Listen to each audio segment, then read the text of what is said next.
Painted application ધોરણ 6 થી 12ના વિદ્યાર્થીઓ માટે અપડેટ થઈ ચૂકી છે.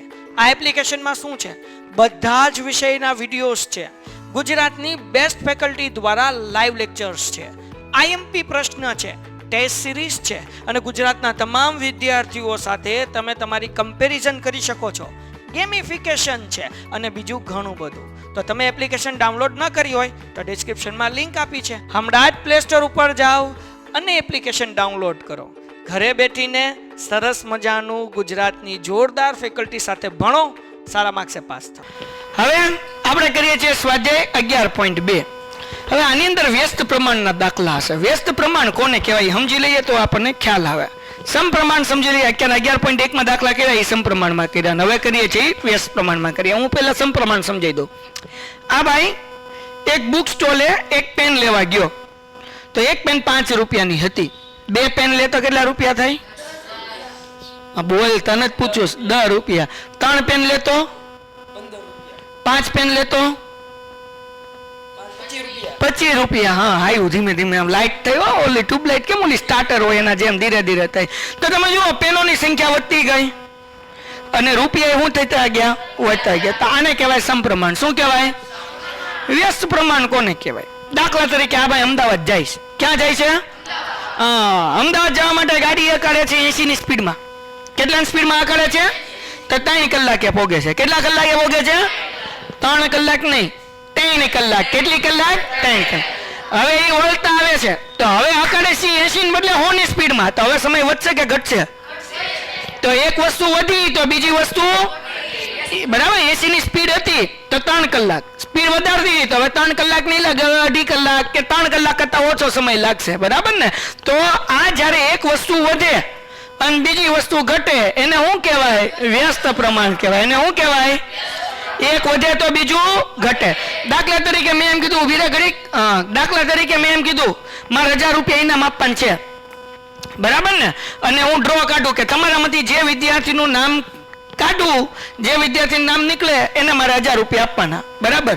મેં પહેલા એક ચિઠ્ઠી કાઢી તો એક વ્યક્તિને 1000 રૂપિયા મળશે. બરાબર ને? નામ આનું હતું તો એક ચિઠ્ઠીમાં કેટલા રૂપિયા મળ્યા? 1000. તો તમે બધા કહેવા અહીંયા સાહેબ આવું તોડવું હોય લે, અમારે બધાનો શું વાક? હજી એક ચિઠ્ઠી કાઢો. તમે કીધું હાલો મારે તો 1000 જ દેવાના છે. તને કઈ વાંધો ભાઈ? હું 2 ચિઠ્ઠી કાઢીને 2 જણા 500 આપું. તને કઈ વાંધો નહીં? હાલો તમારો ભાઈ બન છે, હાલી ગયું. એ કીધું આપણને વાંધો છે નહીં. તો બીજી ચિઠ્ઠી કાઢી અને બીજી ચિઠ્ઠીમાં ઓલા કુંડલી વાળાનું ભાઈનું નામ લખ્યું હતું. કોનું નામ લખેલું હતું? તો હવે ચિઠ્ઠી વધી. પેલા એક ચિઠ્ઠી હતી, હવે ચિઠ્ઠી કેટલી થાય? તો 2 ચિઠ્ઠી. તો 1000 રૂપિયા 2 માં ડિવાઈડ થઈ ગયા ને. તો 1000 ની બદલે હવે કેટલા થઈ ગયા? 500. તો બીજા કે લે સાહેબ અમારો શું વાત? છોકરીઓ કે અમારે એકાદનું નામ નીકળવું જોઈએ. તમને બેન વાંધો હતો કે નથી વાંધો? વાંધો હોય તો એ વાંધો નથી એમ કહેવાનું છે. બરાબર ને? વાંધો છે નહીં. તો એક ચિઠ્ઠી પાછી કાઢી. હવે ચિઠ્ઠી વધી. પેલા એક ચિઠ્ઠી હતી 1000 રૂપિયા થયા. 2 ચિઠ્ઠી હતી 500 રૂપિયા થઈ ગયા. હવે 3 ચિઠ્ઠી ઓલી માહીનું નામ નીકળ્યું તો હવે 1000 રૂપિયાના 3 ભાગ થઈ ગયા. 333. છોકરી છે એટલે 334. બરાબર ને? તો જેમ ચિઠ્ઠી વધતું ગયું એમ ઇનામની પ્રાઇસ કેવી થતી ગઈ? ઘટી ગઈ. તો આ એક વધ્યું ને બીજું, તો આને કહેવાય વ્યસ્ત પ્રમાણ. શું કહેવાય? ખબર પડી ગઈ? પાકો ખાવ મારા હમ. હાલો બેજા લે. તો હવે આપણને અહીંયા કીધું છે 11.1 ના પહેલા પ્રશ્નમાં નીચેના કયા વિધાનો વ્યસ્ત પ્રમાણમાં છે સમજાવો. તો આપણે વાંચીને કહેવાનું, તમારે કહેવાનું છે વ્યસ્ત પ્રમાણમાં છે કે નહીં. પેલું, કોઈ એક કામમાં કારીગરોની સંખ્યા અને કામ પૂરું કરવાને માટે લાગતો સમય. માનો કે ભાઈ આ ઘર બનાવવાનું છે, આ રૂમ, ઘરની રૂમ બનાવવાનું છે. 2 કારીગર છે, 2 મહિના થાય. તો હું કારીગરની સંખ્યા વધારી દઉં, 4 કારીગર કરું તો સમય વધે કે ઘટે? ઘટે. જે 2 મહિનામાં બનતું હોય 1 મહિનામાં બની જાય કે ન બની જાય? હા કે ના? તો જેમ કારીગરોની સંખ્યા વધશે એમ સમય શું થતો જશે?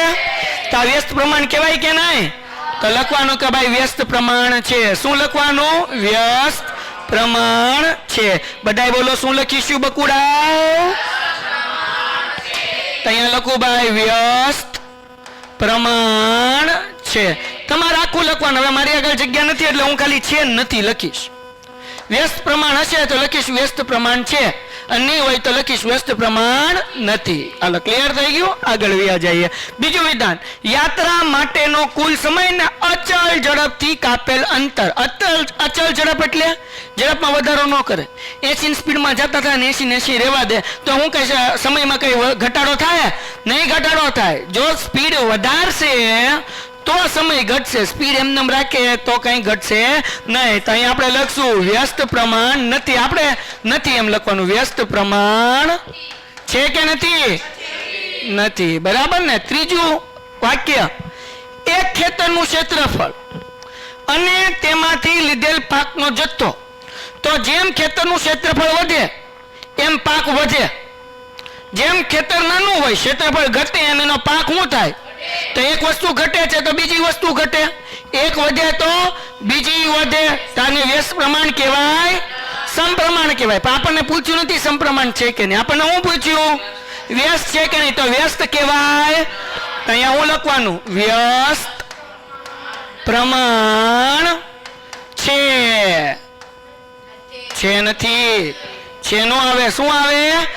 હું તો જોલા ખાઉં, તમારે યાદ દેવડાનું, હું તો ભૂલક નો. બરાબર ને? પ્રશ્ન નંબર 4 તમારો જવાબ આપવાનો. એક નિશ્ચિત યાત્રા માટે લાગતો સમય, એક યાત્રા માટે લાગતો સમય અને વાહનની ઝડપ.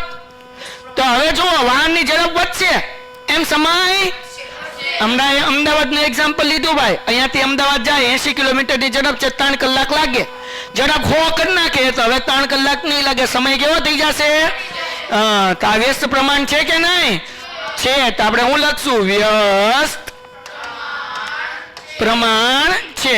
તો યાદ રાખજો, આ બેમાં કન્ફ્યુઝન ન થાય. અચળ ઝડપ લખ્યું હોય તો વ્યસ્ત પ્રમાણ નથી, પણ આમાં અચળ ઝડપ નથી લખ્યું, ખાલી હું લખ્યું છે વાહનની ઝડપ, તો એ વ્યસ્ત પ્રમાણ છે.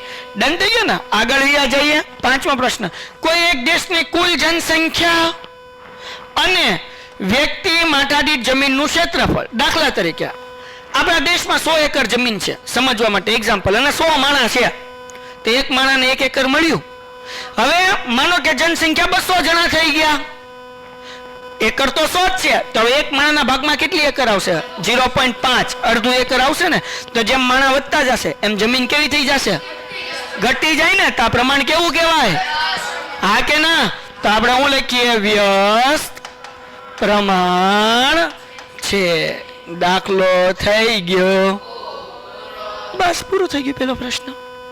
તો વ્યસ્ત પ્રમાણ કોને કહેવાય? એક વધે તો બીજું, એક ઘટે તો બીજું. આને શું કહેવાય? કોઈને કઈ ડાઉટ નહીં? Painted, Painless Learning.